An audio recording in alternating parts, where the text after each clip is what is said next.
शुभ सकाळ। देवांचे देव महादेवाला भांग, धोत्र्याचं फळ, बेलपत्र आणि जल अर्पण केलं जातं। हा आपण पाहूयात। भगवान शंकराच्या पूजेसाठी या वस्तू असणे अनिवार्य आहे। महादेवाला श्रावण महिना अतिशय प्रिय आहे।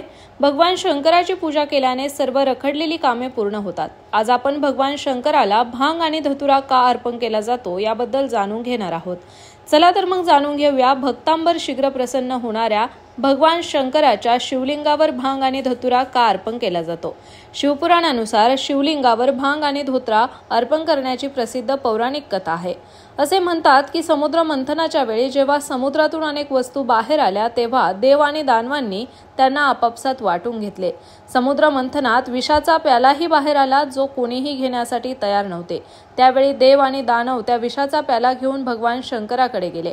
अशा स्थितीत भगवान शिव ते विष प्याले। विश्वाच्या रक्षणासाठी महादेवांनी ते विष आपल्या घशात स्थिर केले होते। तसेच ते विष प्राशन केल्यानंतर भगवान शिव बेशुद्ध झाले होते। त्यावेळी सर्व देव आणि दानव चिंतेत होते।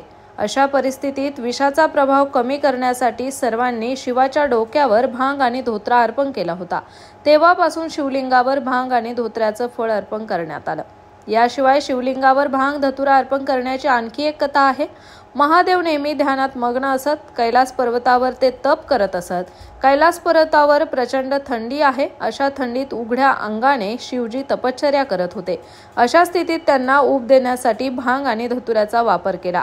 आजही हिमालयातील भिक्षू त्याचे सेवन करून स्वतःला उबदार ठेवतात।